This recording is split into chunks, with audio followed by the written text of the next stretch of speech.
This is so true. In our community specifically, we speak so much about the dangers of the internet, which are so true and so real, but the flip side is just as powerful. I don't pat myself on the back too much, but a natural gift I think that I have is I see people's potential. I think that's kind of what helped me know that I should be a psychologist.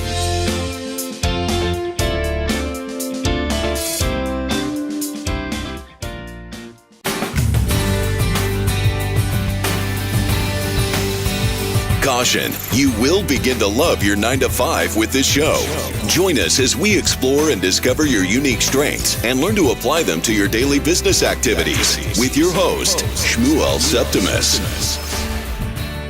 Welcome to this next episode of the Love Your 9 to 5 show. As we've mentioned in the last episode, we are now doing our jworkin.com series where we are interviewing professionals in various industries to give you a better idea of what it's actually like a day in the life of a professional in that industry. What are the skills necessary to be successful? And what can you really expect in those types of roles? So joining me today from Toms River, New Jersey, is clinical psychologist Dr. Ellie Weinschneider, who's going to share with us and help us understand just some of these concepts. So Dr. Weinschneider, welcome to the show. Nice to be here. Yeah, sure. We really appreciate you taking some time. I know that you're busy, and I am not a client yet.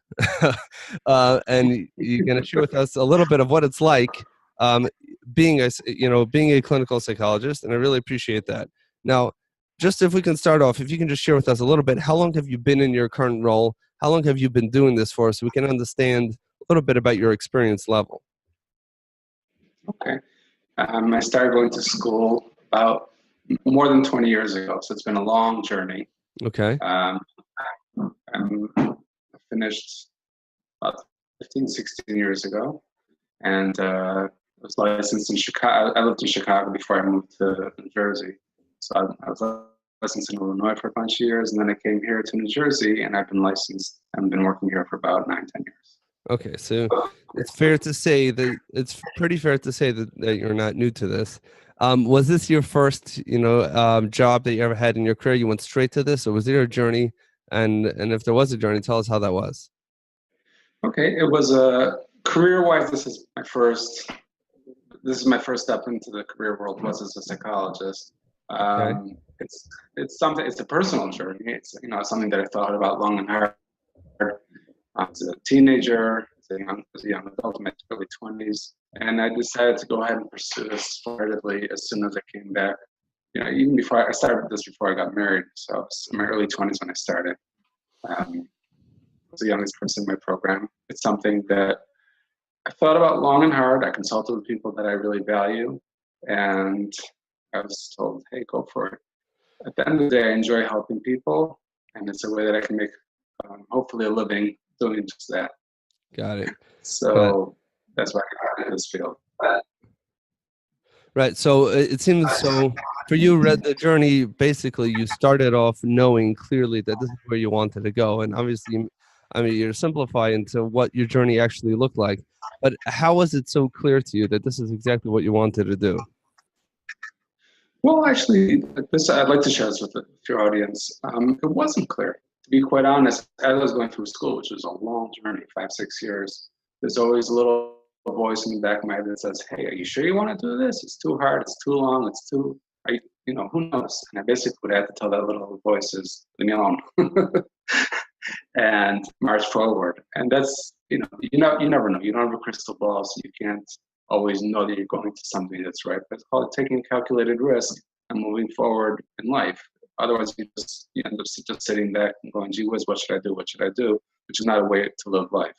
Okay. So, obviously you can't constantly be second guessing yourself. And you can't constantly be asking yourself if this is the right thing, if this is not the right thing. So you kind of started moving forward. But what was it? The reason why I'm asking this is not just to find out a little bit about your past, which is important for our listeners to know who they're listening to. But if I'm trying to figure out if this is for me, so you said, you always kind of knew that this was for you. I have friends, everyone thinks that they're a great psychologist. And everyone thinks that they look at someone else, they know exactly why everyone does what they're doing, but yet not many people actually become psychologists, and many of them are not successful. But you knew this was always your passion. So how did you really identify that?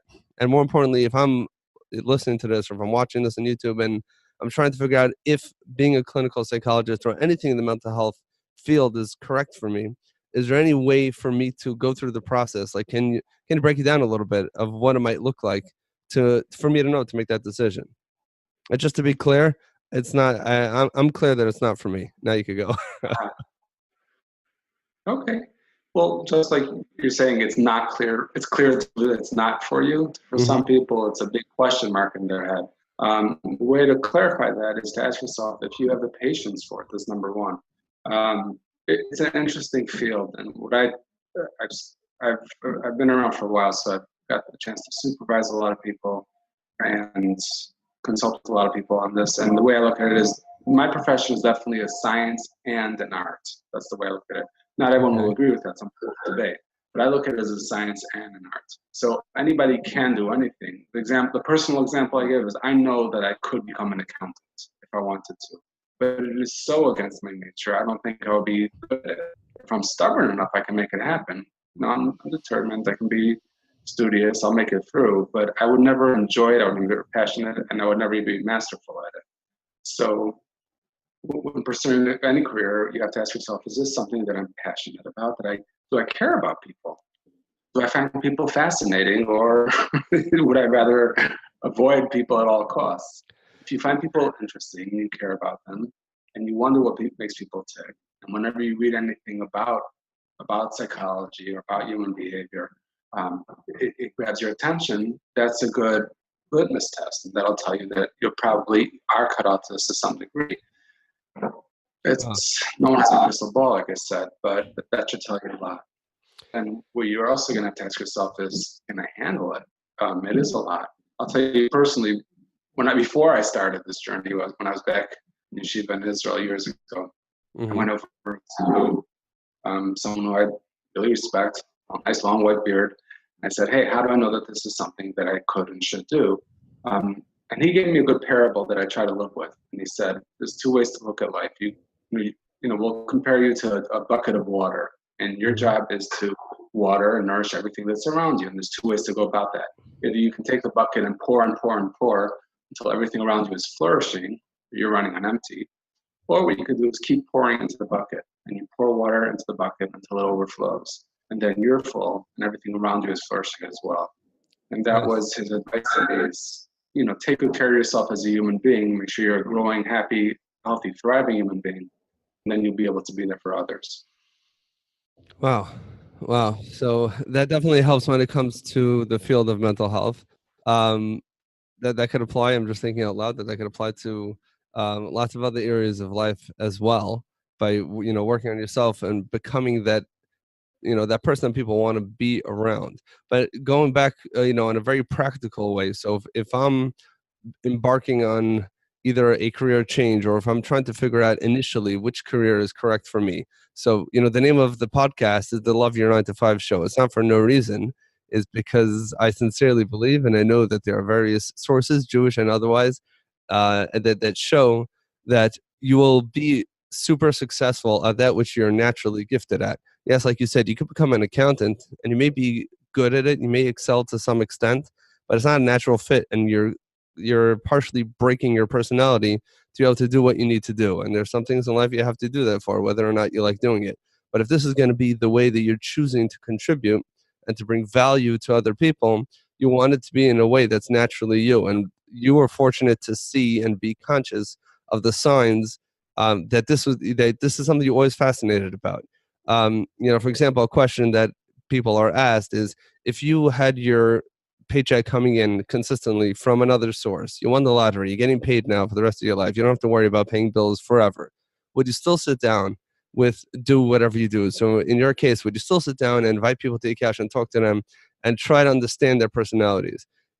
Based on your response that you said before, I'm putting words in your mouth now, but yeah, you would. You're genuinely fascinated in what makes them tick. You generally want to help them solve their problems, and you have the patience to deal with patients, to deal with their issues and their problems, and that's a natural fit. So for a listener or a viewer who's trying to make the same decision, if you can relate to that, and if you're the person whenever you're at some sort of social event, you end up, you know, making that deep connection with somebody, or maybe that's not the best example, but if this is something that you can identify with, then that would probably be a good indication this might be for you. Am I misquoting you and changing things, or is that pretty much what you're saying? No, I would have to agree with that. And like you said, just by the name of your show, "Love Your 9 to 5," that does say a lot. I do think that's a good indicator. What you want to do is take your natural innate abilities and run with it, not spend your whole life fighting that. Ideally, So um, okay.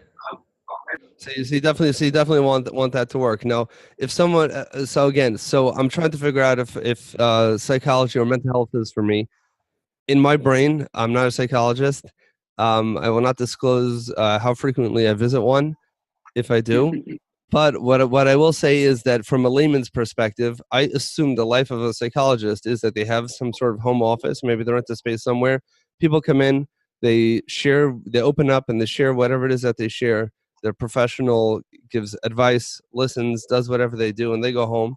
And it's pretty much, it is mostly that one-on-one interaction makes up most of the day. So is that true? Is that not true? What's it really like, to spend the day doing what you do? it's a great question. A very, very important question. For the most part, yes. What you just described is my daily life. I get to spend a lot of one-on-one time with people. Sometimes I see couples. I see like a kid and then mostly parents. I do a lot of parenting. But you're right. For the most part, I'm working with an individual unit, a family or a marital unit, and I'm working with them. Mm-hmm. And it is fascinating. It is interesting, and it's rewarding. It really is. And what I'm hoping for is that when I help the person in front of me or the couple in front of me, that I'm planting seeds that'll hopefully last a lifetime and go beyond that even. So it is rewarding, fulfilling, and that's what a psychologist's job would like for the most part. Mm-hmm. Quite frankly, go ahead, please. No, I'm saying that's for the most part. So what is the remainder of the day like? So here's what I guess it's after being in the field for a while. I've always wanted to do more for the greater good of my community and the world at large. Mm-hmm. At one time, I went actually to visit with my wife to a great rabbi here in Lakewood, New Jersey, Seattle Solomon, and I said to him, I feel as if I'm spitting at a great inferno. I try to give him that imagery where, this big room on fire and I'm spitting at it. And okay, I'm helping over here. It's a splash over here, a splash over there, but I'd like to do more than that. And he basically, he heard me, but I guess I'll leave the conversation for another time. Basically what he tried to tell me is, it's not for you to finish the whole job. You're not going to change the whole mankind, which is absolutely true, but it wasn't. Honestly, I have a hard time swallowing it because I do believe, and I hope that everyone out there believes, that they can impact the world in a very large, powerful way. And by everyone changing their little corner of the world and making it a better place, it has a tremendous, amazing ripple effect. Okay, so from what I'm understanding from the question is that basically you're saying is that you're spitting on that inferno, and I love that. I mean, I see that in front of me. And there might even be, hundreds or thousands of other people spitting at it. But even if you have the whole fire department, a whole city doing that, it's probably not going to be very effective. The proof of the pudding is that we don't have a spitter as part of any fire department because it's just not an effective way of putting out fires. So, but your question really is, you're limited based on what we just described. It's basically one-on-one interactions.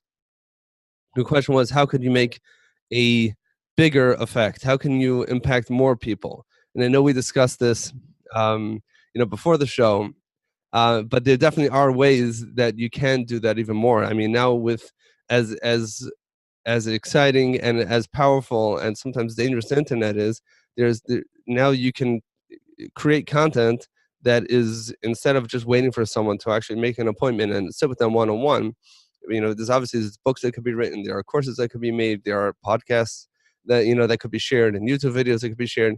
There is really a way. I mean, there's so many people, so much less qualified than than you, who have made a great impact. Some of them in very unimportant fields, such as gaming and on video editing and all sorts of other stuff.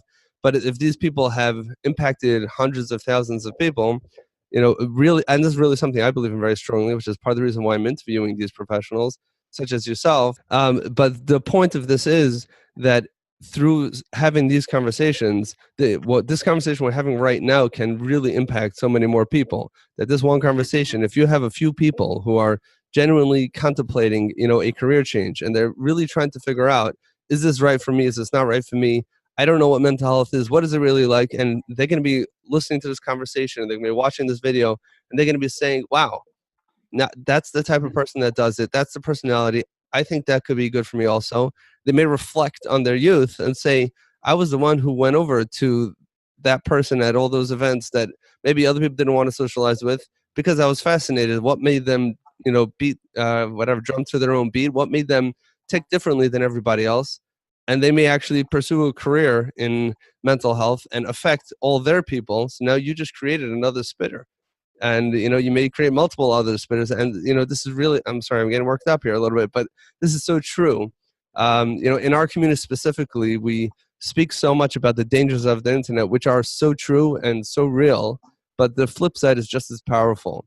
I'm going off on a tangent here for a minute, but my father-in-law of blessed memory used to say that when Mashiach is going to come, when the final redemption will happen, it's going to happen through the advances of technology. We'll be able to communicate all together in a very powerful way. But bringing the conversation back over here, if there's someone who's trying to understand a little bit what it's like, there's so many, there's a tremendous stigma when it comes to mental health, and people think lots of interesting things about mental health providers and about those who seek their services. So what would you say is the number one myth? And let's bust it right here and explain how it's not true. What do people think about mental health providers, or about the need to seek mental health guidance from those providers? Well, I don't know if this is the number one myth, but I guess this is the number one thing that grates me the wrong way, so I'll share that with you. Good. What irks me greatly is that there's a notion out there among therapists and the people that come and get therapy services that there's something wrong with me. I'm defective, I'm messed up, and therefore I have to go seek help. And this great wise person is going to tell me how messed up and defective I am and take a lot of money from me. And then that'll confirm my belief, which I already knew, really, but now I'm beyond the shadow of a doubt that I really am defective and beyond much help. Maybe this person and their great wisdom and patience will help me, try to float and pretend that I'm normal. Which is, obviously you hear my voice dripping with bitterness and cynicism. I loathe that. I loathe that approach. So let me play devil's advocate for a minute. Why is that incorrect? You know what? It's a choice. Let's not go to correct and incorrect.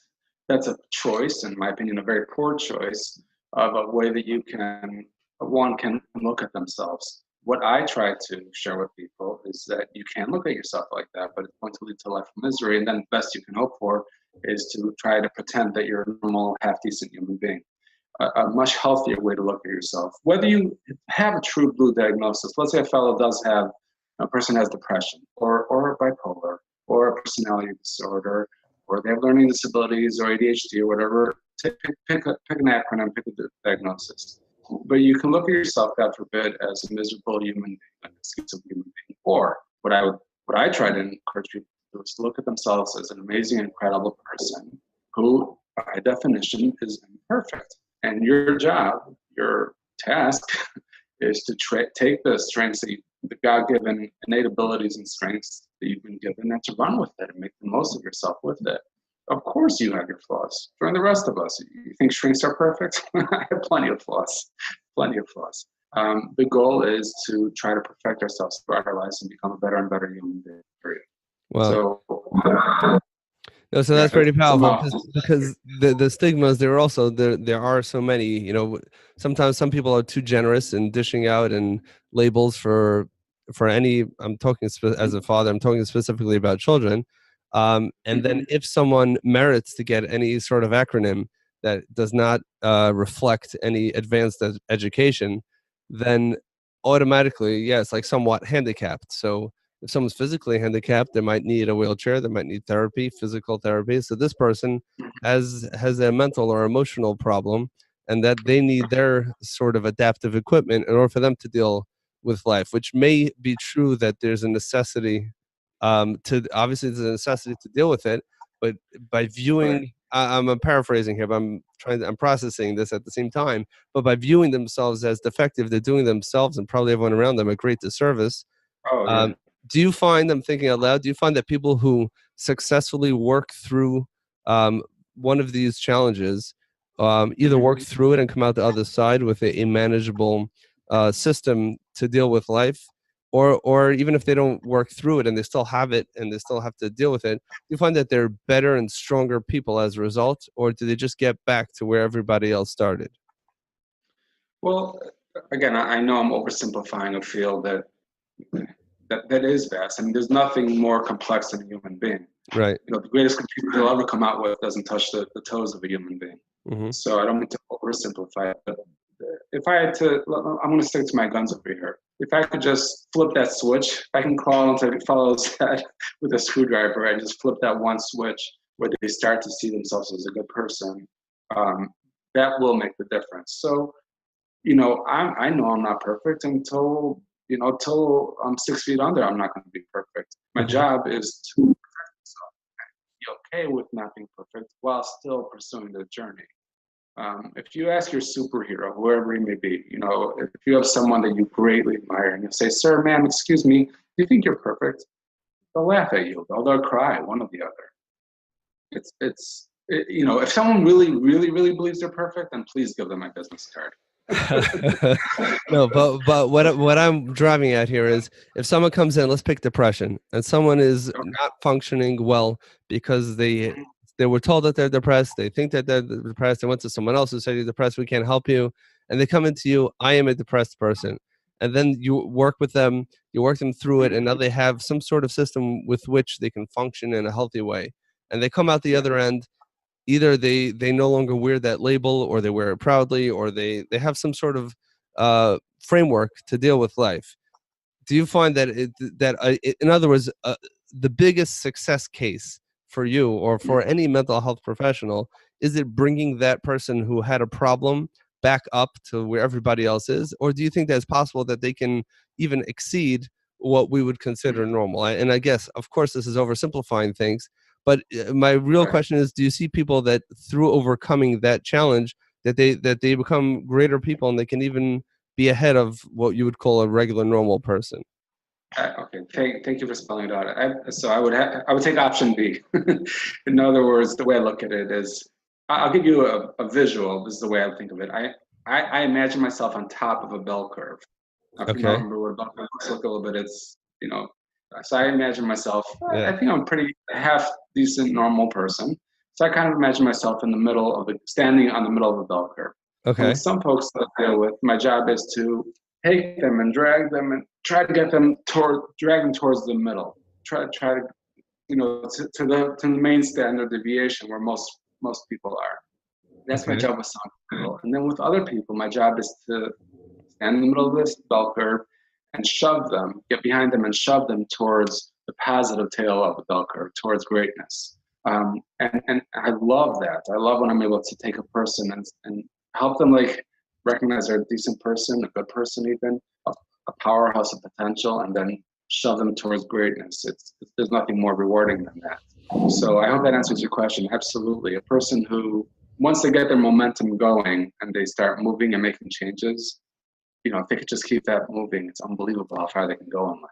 Okay, so there you really took me right to my next question, which really was, what is the most rewarding part of your job? What is when you come home and you just said today was one of those absolutely amazing days, and what do you do when it's not so amazing to be able to get through?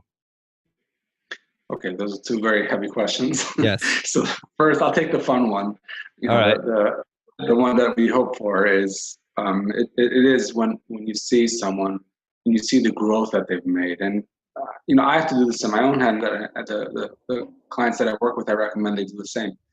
I tell them as an example, if I'm trying to lose weight, if I ate a good breakfast and lunch today, I get on the scale and I go, what? I didn't lose 20 pounds? I can't believe it. Mm-hmm. That's not reality. The reality Right. is if you push yourself in a healthy direction for a nice period of time, and then you look back 3, 4, 5 months ago, you go, whoa, a lot has happened over there. So it's beautiful for me. It's very rewarding when I have those moments with clients, and we reflect back as to where they were and where they are. And Mm-hmm. there's magic moments like that when they realize how their marriage changes, has changed, when they realize how the connection that they have with their kids is so much greater. Just the relationship they have with themselves is so much more peaceful. Mm-hmm. They're not punishing themselves, they're not running away from themselves. Those moments are gold to me. And then I drive home, I leave my little office, and I drive home, and I feel good about what I'm doing. It's very beautiful. Wow. And there's the hard moments too. There's the hard moments too. I don't deal. Years ago, I worked in a behavioral health hospital. With people with more significant mental illness and harder places in life. That was a more difficult clientele. So you're talking about people are trying to harm themselves and suicidal ideation and stuff like that? Yeah, I've worked with people who are suicidal, self-injury, which is not necessarily suicidal at all. Just a painful, awful way of expressing pain, releasing pain. Actually, I've dealt with people with eating disorders somewhat, but that's really not my forte at all. Mm-hmm. I've dealt with teenagers with substance abuse. So that those there are people in different stages of life, different areas of life, different levels of care, what we call it. So the level of care that I have, you don't tend to run into that too often, which is interesting. So, but seeing someone with that level of pain, though, apparently that's something which is difficult for you. Is that the answer to the question? No, this is the difficult part, the things that. Actually, right. Go ahead. Actually, for years, I did and do still get a lot of those referrals because I have the patience for that. The goal is different over there. If you have someone who's severely depressed, you're not trying to get them to run a marathon. You're trying to get them to, walk around the block at best. Right. So if a person is in, God forbid, in such a deep depression, the goal is to just get them to do basics like survival. How about survival? And I nicely will say it, but like, how about but we take a shower this week? How about you just go outside? You can go outside at 2:00 in the morning. It's also something, and just breathe in the air a little bit. Look at the stars a little bit. How are you going to just smile at someone and say hello and good morning? It's sad, but if you have the patience for that, it's as slow as molasses. It's really like watching paint dry. But wow. if you can cheer them on, that's also very rewarding. I've seen people with very significant mental illness, let's say schizophrenia, who are functioning. They're functioning, and they're smiling at the world, and the world's starting to smile back at them more. So that's also rewarding, but it's a different pace, and different. The goals are different. So, I mean, you mentioned that you get some of those referrals, and I'm sure you get others too. Is there any particular area, within mental health that you gravitate towards, and that that's your sweet spot, and the area that you really like focusing on?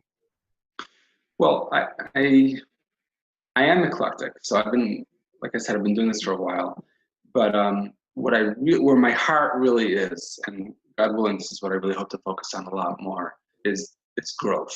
I want to be much more focused on prevention, and that goes back to my inferno that I was talking about before. Simply said, an ounce of prevention is worth a pound of cure, and that's really where I want to, focus my energies. So I'm hoping I am spending a lot, but private time thinking and writing, and I hope to do a lot more in the areas of 3 areas really: personal growth, parenting, and marriage. I really. That's you asked me for my sweet spot. That's what I love. So I love talking about it. I get passionate about it, and I intend to do a lot more in that area. Okay, so maybe we'll talk privately afterwards. Sure. But I see. So, and when you say growth, you're talking about personal. You're talking about personal growth of your clients, I assume. Yeah. Okay. How can I, the individual that I see, you said it nicely before, I don't want people to walk out of my office just being satisfied with being okay. Maybe I should be okay with that, but I'm not. I, I, I don't pat myself on the back too much, but what a natural gift I think that I have is I see people's potential. I think that's kind of what helped me know that I should be a psychologist. I see the beauty of people in front of me usually better than they do. And I'm not okay with them just being okay. I want more for them. And I try to get them hungry for that. I try to get them motivated to do more with their lives. And not, again, not to live out my dreams, because then I'll be happy with their lives. My job is to patiently help them explore their own gifts that were God given to them, and to take that and actualize that. Wow. So that goes back, I mean, similar to what you said before, that, if your goal was you were able to identify for them, what is it that is so fantastic about their potential and how they have the ability and the responsibility to actually go explore it, mine it and bring it out and actualize it, then I could imagine that after, a period of time has elapsed and you've been seeing someone consistently and helping them grow along the journey, and then boom, like, wait 1 second, let's measure the pant size. You were this big before, and now you've come down, and you look at the growth. I mean, I could imagine how rewarding that must be. Now, if we could just shift gears, Mm-hmm. just for a moment, to the business aspect of what you do. So I mean, from the professional standpoint, I think we have a pretty good idea of what it's all about. As far as if someone's trying, again, we're researching this field. Is it right for me? Is it not right for me? Is there any like go-to resource that you would say, maybe a particular website, or maybe some sort of personality or a certain book or something, which would really give someone a much better understanding of what it's like, not the field of mental health, but more specifically as being a mental health provider? Or is there a resource that's been very helpful to you as a provider that you keep on referring back to? Good question. The answer doesn't have to be yes. Right. No, nothing. You're asking for a practical tool that'll help people, think about it. Hey, should I be going to this field or not? Mm-hmm. That's not what jumped into mind. I'll tell you two goals I tell people to look at. I tell them to Google if they're not going to read a book, because people don't read books much anymore. But Viktor Frankl has a book, Man's Search for Meaning. That's a very powerful book. In a nutshell, real quickly, he's a psychiatrist who went through the Holocaust, and after the Holocaust, he sat down. Actually, people don't know this. He wrote that book, Man's Search for Meaning, in about 9 days. He just poured his heart and his soul into that. Brings to, obviously, and it's a masterpiece. Well, yeah, Man's Search for Meaning. So even if you just Google it, some of the quotes that he has, they're very powerful, and it makes you, again, the idea is that we have a need for meaning and purpose in our lives. And if a person can relate to that and understand that about the human psyche, that says something. If you read it, if a person reads it and they go, okay, that was interesting, but next, I kind of wonder if they belong in this field. And then someone reads it and they're blown away by it, so then I guess you're saying that then it's worth pursuing further. Yeah. Well, okay. I would argue that 90% of human beings should be blown away by that. Okay. But if you're 10%, you definitely don't belong on this field. Got it. All right. What's the second one? Then my favorite psychologist is a guy, Dr. Carl Rogers, long gone. Okay. He created that we call client-centered therapy, and basically it's just it's an elegant, simple, healthy way of looking at human being and human potential. In my opinion, he's the most underrated psychologist ever. And we have obviously everyone talks about Freud and a lot of other great thinkers, but I think he was simple and brilliant. And they say about any field, if you really want to understand it, if you went to the astrophysicist and say, hey, can you tell me a little bit about your field? If he can't explain it in 2-3 minutes, that means there's something missing up there. So Carl Rogers is that genius to me who can tell you how to look at a human being very simply and elegantly. So that's who I think about a lot.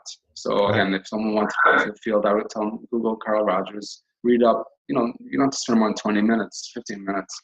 But that should tell you a lot about it. And then practically about the fields, look around. There are, the way I look at it is in every field, there are people who do extremely well and extremely not well. If at the end of the day, if you are passionate about what you do and you're good about what you do, your reputation follows you. So if you love your 9 to 5, as you would say, you're very likely to be successful. If it's something that you put up with because you're decent at it, you're not going to put your heart and soul into it. And that being extremely successful is, I guess that's just up to chance. Okay, excellent. I mean, we'll definitely put a link to both of those books in the show notes. And I know you said that people don't read anymore, but I know I read a lot through audiobooks, and I know a lot of other people who also read through audiobooks, especially in the car, can speed them up. Mm-hmm. And that's a whole new. That's why I love podcasting so much, because I love consuming podcasts. Great. So Yeah, you're right. So that's definitely another way. That's definitely another way of getting your foot in the door. Now, let's just say one more, like from a business perspective. If someone, I went through the whole process. I got trained. I opened up my office, and now I'm like waiting for the door to, someone to knock on the door and the phone to ring. Is there any particular way? I mean, obviously, you said that if the more you really love it and the more you're really into it, and your reputation follows you and all that. But is there any way to kind of like when you're really starting off in your career, the very first step of Mm-hmm. kind of hang up your shingle and letting people know that you're open for business to start trickling in, a flow of clients? And I assume that if you're very successful with a client, assuming that they're comfortable sharing that they work with you, which may not be the case, but if someone asks them in confidence, someone who knows that they worked with you, or what do you think about Dr. Weinschneider? I'm sure they'll sing your praise. I mean, I could imagine if I was going through a depression and it affected my basic living, and I was healed, so to speak, or I was given a framework to function, as someone who's genuinely suffering the same thing, obviously I would share your praises. But going back, I'm brand new. I just hung up my shingle. How do I try to start to get the flow going? Well, I years ago, someone told me this, that it hit home. They say Van Gogh. You've heard of Van Gogh, amazing painter, artist. His works are very cost hundreds of thousands, if not millions. I don't know how much, but they said that he never sold a painting in his life. He never sold a painting in his life, which hit me hard when I heard that. In other words, you could be the best therapist in the world, but if you live in your little office and don't talk to anyone and no one knows you, you can live and die as the best therapist in the world potentially, but not get out there. So you do have to market yourself. I think it has to be done very, very wisely and in a way that's not disrespectful to yourself.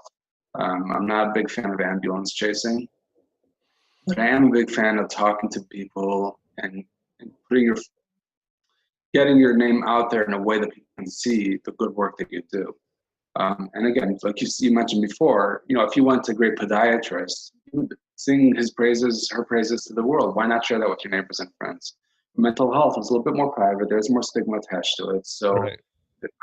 Even though you may have a great reputation, it takes a long time for that reputation to flourish.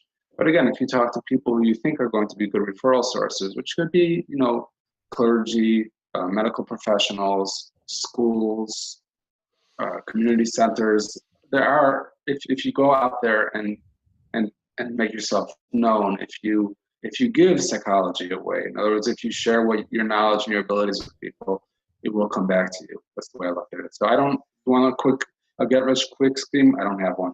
No, not looking for one. But what I will say though is that the old school of thinking in all professional services is, to hold your cards, close to your chest and not give away anything, let someone figure out your trade secrets, and then all of a sudden your livelihood is taken up. But with the with the general atmosphere of the internet age, and with people being so open and transparent, maybe perhaps too transparent, but it obviously professionally, people are giving away so much. I'm finding the opposite effect is not only that there are some people who have sold specifically in online courses. Some people have made hundreds of thousands, if not millions of dollars doing this.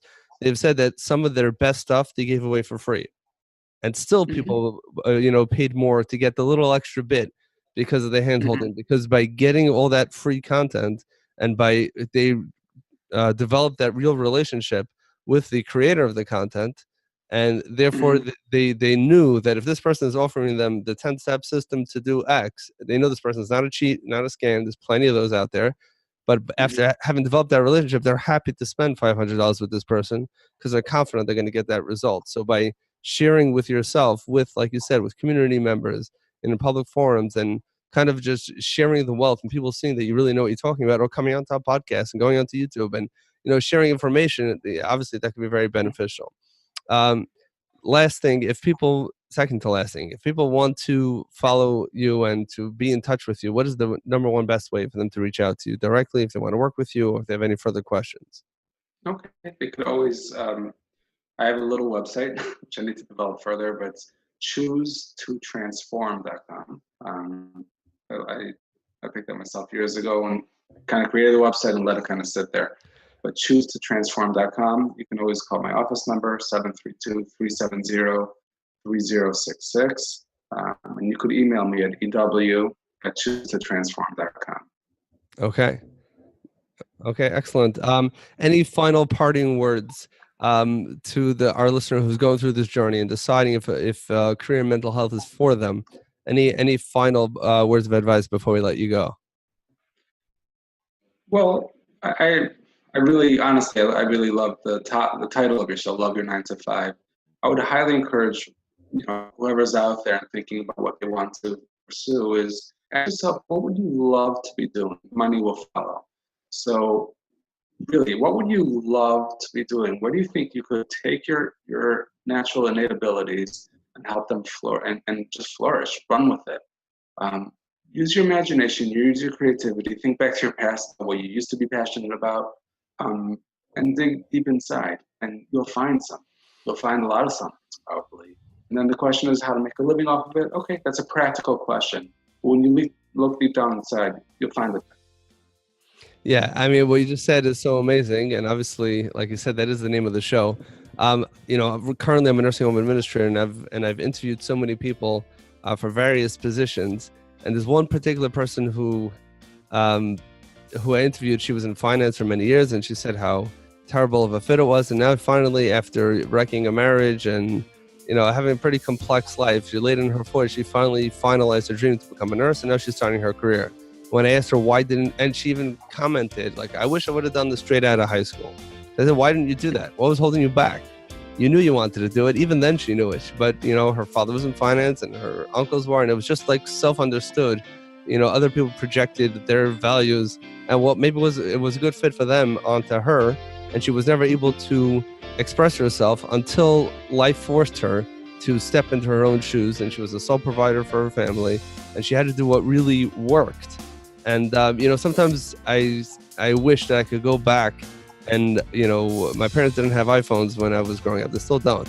But I wish that I could watch the video of me as a child, or if every one of us could watch ourselves as a 3-year-old who could not care less about what anyone thinks of them. They're not worried about their image. They're not worried about what they're going to eat. They're not worried about sleeping. They're completely in their own world. They're no inhibitions, and they're expressing themselves so naturally. Sometimes I see that in my own children. Like, wow, this person, this son is so gifted in this area. I hope that he remembers this and stays with this, and no one, hopefully not me, and if I, maybe we'll talk about that afterwards, but hopefully that no one holds them back from expressing themselves in the right way in the area that's naturally them. Anyways, I'm going on a rant. I've mentioned this before on the podcast also, so some of the listeners are very familiar with this.